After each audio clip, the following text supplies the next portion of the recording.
That's awesome. Well, thank you so much, Jamilette, for joining the author's table. Thank you for having me. Of course, just watch the road. You got someone driving, I hope. Oh yeah, I'm not driving. Okay, thank you. Okay. All right. Well, fantastic. Well, again, thank you so much for being here. And it's been a long time coming too. Yes. And I'm so glad that you're here. Um, so now, Jamilette, let's turn back the hands of time to when you were in the fifth grade. And now tell us what inspired you to start your writing style. So my actual writing style was inspired by Edgar Allan Poe. And Stephen King. Yep, and Stephen King. Yes. Actually, it was Stephen King's Carrie. It was the first time I watched Carrie, and it kind of just stuck with me the whole for a couple of years. And I was like, I love that he was able to make something so profound that it sticks with people that long. Yes. Now, because you know that styles is sort of like the macabre and gothic fiction. So is that what sort of turned you on to that kind of writing? Yes, definitely. So Edgar Allan Poe, his poem, "The Telltale Heart," is probably my favorite poem of all time. And the first time I read that poem, I was in eighth grade, and I just the way that he portrayed the old man and his eye and how like the old man's heartbeat still stayed with him after the old man had died and all that stuff. It was like I really liked that. It was kind of scary, but at the same time, there was a lot of heart into it. Yes, yes. Now, like when you were in your writing groove, like where is your go-to location to like actually sit down and just focus on your writing? I actually have an office now, so I love being in there and being able to write in there. And I like to use music to kind of cancel out the rest. Okay, excellent. Now, are you a self-publisher, Jamilette, or do you have a publisher? No, I am self-published. Okay, so what made you choose to be a self-publisher? Um, I think it was really because I found it really hard to find publishers that would accept my kind of writing. Hmm. And most of my writing is anthology, so it's a lot of short stories in Mm-hmm. one book. And it was hard for me to find a publisher that wanted that. A lot of the times if they would accept my writing, it was like, can you extend this? And for me, I like writing the short stories because it allows me to stay present in each story. So I didn't want to compromise that. And plus, too, you have more control too. Right. Absolutely. Now, Jamilette, in your books, do you feel like you have a variety of mythology, psychology, suspense, and even a lot of darkness in your stories? Yes, That big smile, it's like, oh, you better believe it. I definitely do have all those things. Yes. But I do also try to shed a little light into each story. It's not all just darkness. The purpose of my stories are supposed to be a way to show the world that it's okay to be in the dark, just as long as you find the light as well. Well said. Now let's talk about your book called The Dark Mother, Dark and Twisted Tales of a Woman's Scorn. So now this is not your Mother Goose story, is it? No, it's not Mother Goose. So talk a little bit about your first book. So the Dark Mother is really dark. I originally made it because I loved the concept of Mother Goose and how she had little stories into her big story, and each one of those stories were meant to teach teach us as children a certain aspect of life while still keeping the magic of life, you Yes. know. Yes. So I kind of took that concept and tried to twist it a little bit. Well, I like I that little turned it word, a little. twisted. Yeah. So, So yeah. Go ahead. so each story has a lot to do with different difficulties that women, not only women, but because I'm a woman, it's from a woman's perspective, Mm-hmm. that women go through in life. So one of them has to do with sexual assault, and the other one has a lot to do with postpartum, stuff like that. Yes. Now, this version also is in Spanish, correct? Yes, every one of my books is in Spanish as well. I am Puerto Rican, so I also wanted to be able to plant something into my culture. Yes. Yes. Very nice. Now your next book is called The Dark Mother: Buried Tales of the Past. Now, they're buried for a reason, right? Yeah. Yeah. Yes. In Buried Tales of the Past, you actually will find that the first and the second are linked, and it shows that it's part of the series, so it's not just one standalone book. Um, at the end of the series, it comes to show that it's about three sisters, and they have their own underlying struggles. Mm-hmm. But in the midst of their struggles, they get to kind of create more problems for other people while also giving them solutions. Yeah, they're on a mission, aren't they? Definitely. Yes. Now your third book in the trilogy is called The Dark Mother: When Fates Collide. Now, Jelmet, uh, so the does the truth prevail? Does the I'm sorry. no? That's okay. Does the truth prevail? So the truth does prevail at the end of that one. It's titled When Fates Collide because this is when the third sister finally comes in and they're able to all come together to see the light of the darkness that made them who they are. Yes.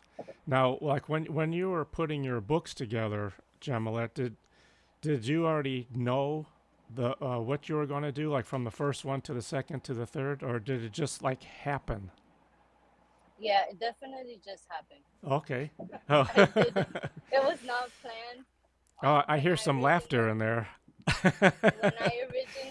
made the Dark Mother Twisted Tales, um, it was just supposed to be a standalone. But I was talking to my younger sister, and she was like, "Oh well, what if you wrote one about like this?" And then I thought about it, and I was like, "Oh, that would be such a great idea if I took like the three fates concept and then made my own three fates." Ah, And so that's excellent. Now, did you have a graphic designer to help you with like the cover and so on, or did you do that yourself?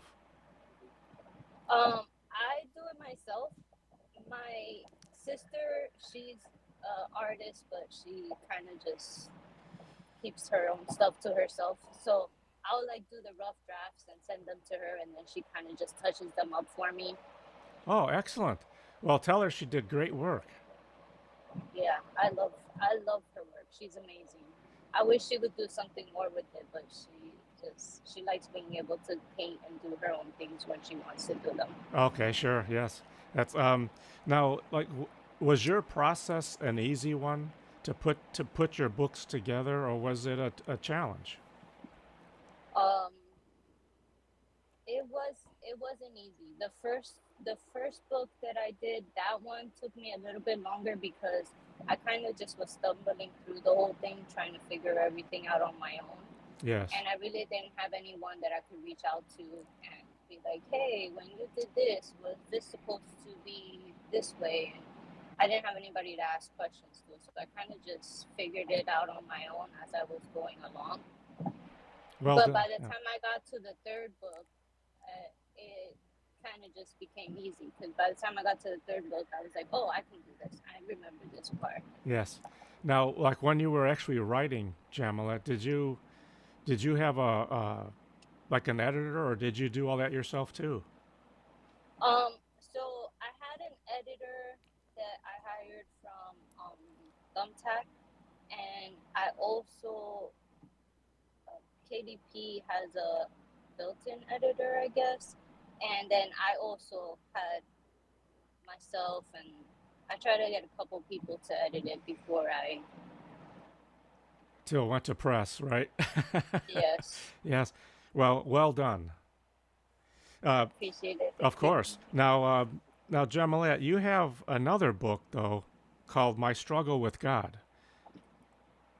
Now, would you like to talk a little bit about that one?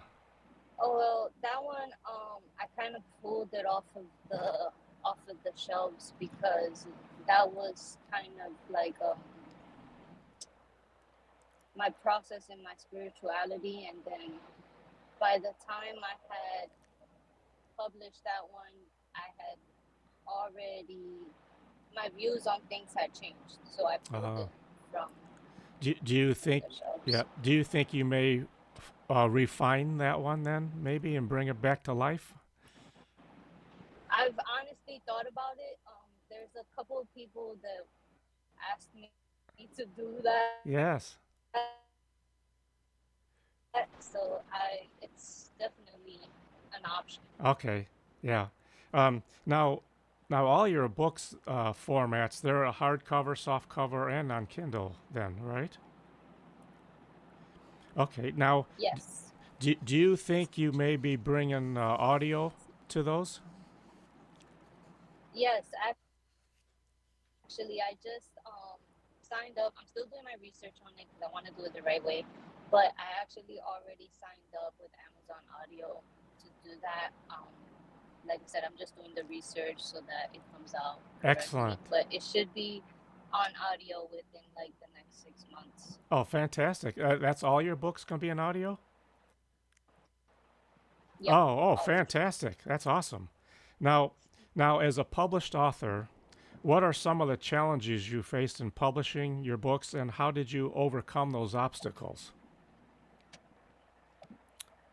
For me, my biggest challenge in publishing would have to be not having anyone that I can fall back on to ask questions for certain things. It's kind of been just a standalone journey for me.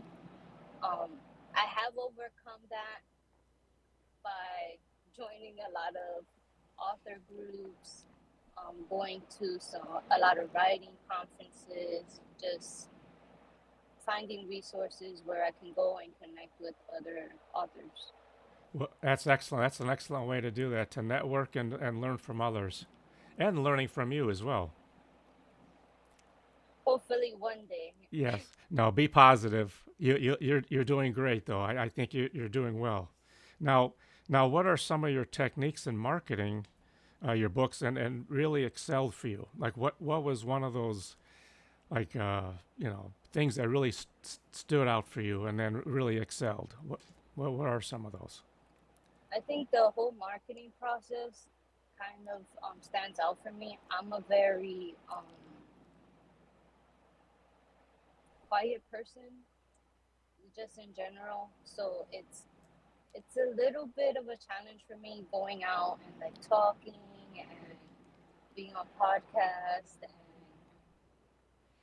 handing out my flyers and just being at events. All those things have really just been a process. Yeah, I think not just being on the podcast, but also like when you go to a book signing events, you got to think of yourself as a business. You have a brand, and Yes, that's definitely one of the newer accomplishments. I'm starting to understand that my book is a business and it's not just a hobby, and I have to treat it as such. That's right. Yeah, yeah, that's right. And being positive and telling yourself that you can do it. Yeah, Yeah. I definitely go through imposter syndrome at least 50 times a day. Nice. Now, are you in the process of writing another book, Jamilette? Actually, I just finished writing another book. It's due for release April 14th, Ah, excellent. and it's still the same concepts, but just a little different because I've added other things now, um, not just struggles that women would go through, but also men, people in the transgender community, and those kinds of things. Like I just want to be able to shed light on as many things as I can. Oh, fantastic. Congratulations. That's wonderful. Now, you're going through the same process then, right? Yes. Okay. And that's going to be on, is it what, Kindle first? So that one, yes, will be released on Kindle first, but it's scheduled to release hardcover on April 14th, and that one's titled "In the Realm of Shadows," and that's just following the goddess Nox and how she was born from chaos. So I kind of used that concept of her being born from chaos and just ran with it. Oh, I think that's a good extension from what you were writing to this, though. It's sort of like the other side of the coin, but yet it's still Yes, connected. definitely. Yes, excellent.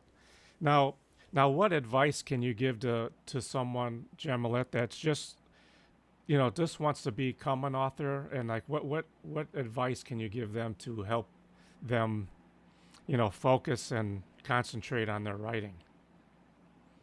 I've actually had a couple people reach out to me and ask me, and I try to give as much advice as I can, just because I know how difficult the process is to start. Yes. But my number one thing would be you have to write. Um, there's a lot of people that reach out to me and they're like, "Oh, I wanna write a book. How should I start?" Well, are you writing? Well, Yeah. not yet. That's the first step. You have to write. That's Just it. That's right. write something, and then from there. That's right.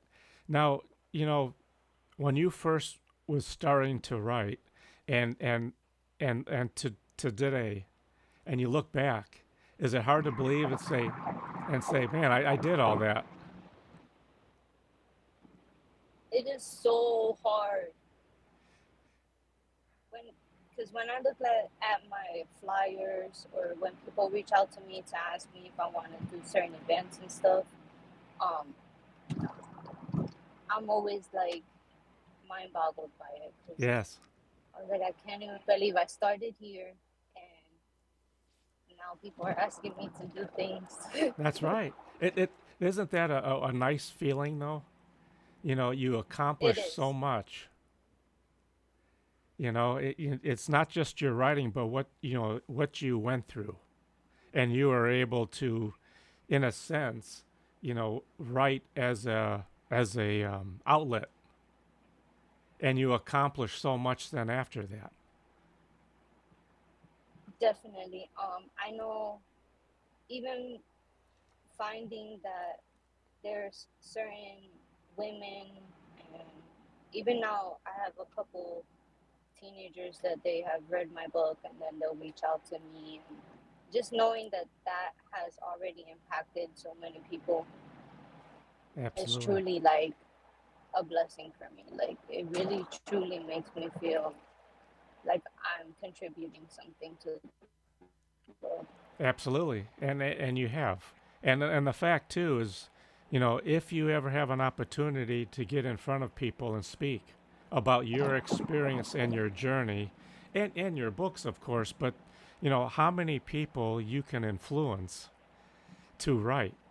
maybe not like the same style, but just as an outlet for them to say, I went through the same experiences as you did, and maybe I do need to write that out into a book so other people can read it and so on, you know? Because you'd be surprised how many people you can inspire, you know?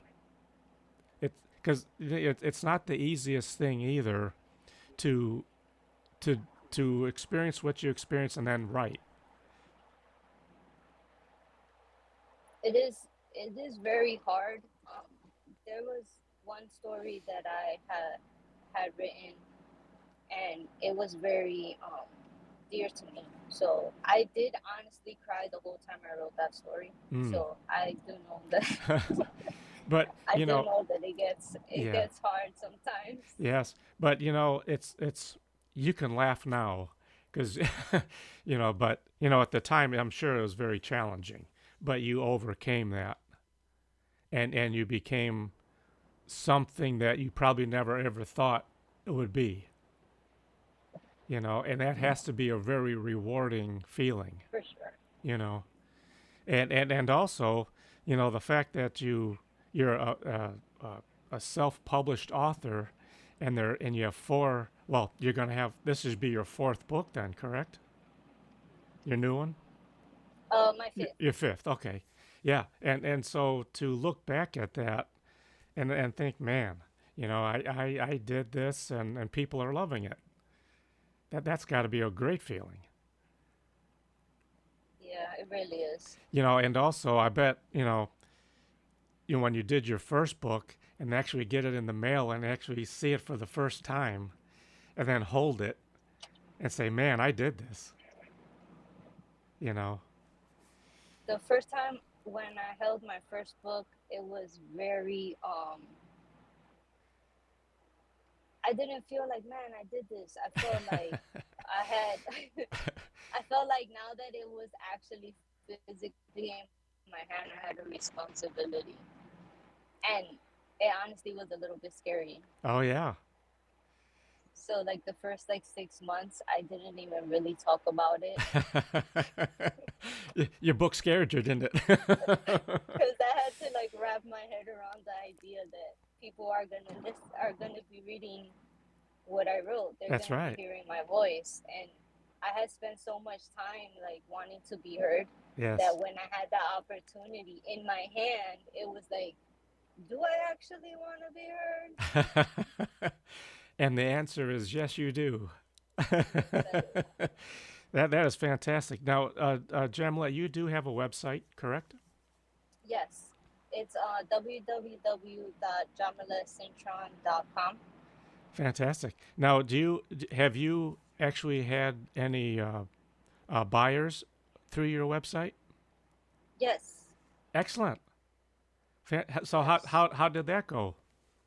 and we are still growing the website because it's fairly new. Mm-hmm. But I like it better when people directly buy it from me because it allows me to put my own personal touches into it. That's correct. I get to like automatically sign things and then send them out. That's excellent. Yes, that's a good feeling just by itself, isn't it? Yes, Yeah. definitely. See, you're a wanted woman. See. I, Yeah, that's fantastic. That has to be a great feeling. Now, do you have any upcoming events, Jamilette? I am currently on the wait list for the book fair in Easton, Pennsylvania. I'm really excited about it, but that's not until May. Hey, that's okay. It's right around the corner, though. That gives you a little Yeah, time to so prep. I need to mentally prepare myself. That's right. No, you're gonna be great. Now, do you know like what type of items you want on your booth in your booth? So I'm going to have obviously my books are going to be there, Yes, but I am going to have some merch also that help correspond with my writing. So it'll be like water bottles, um, bookmarks, pens, stuff like that. So, but everything related to your books. Yes. Yes, excellent. Now, how did you go about with the merchandise? Where did you have to go to get pick out those items, and what was that process like? So I try to stick to the small businesses. Yes. So anyone that I have a couple girls that I work with presently that they do like they make all my merchandise. So my stickers, my water bottles, all those things. So it wasn't like a large company you went through. Is more local. Yeah, it's definitely more local. I try to not go to the large companies unless I absolutely have to. Okay. Now, were you able to like if you wanted just one item, let's say, you can do that? Yes. Oh, excellent. So you didn't have to buy 500 at a time? No. That's Well, one of the perks of shopping local. that's it. Very good. And you keep the business close. That's wonderful. Jamilette, I thank you so very much, and I'm so glad that we were able to finally connect, and I'm so happy for you.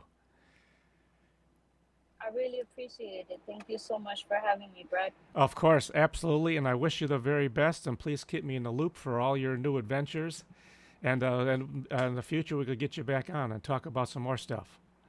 I definitely will. Thank you so Excellent, much. and you be safe driving, okay? And you have a fantastic rest of your day, okay? You too. Thank you. Okay, Okay, bye bye. bye.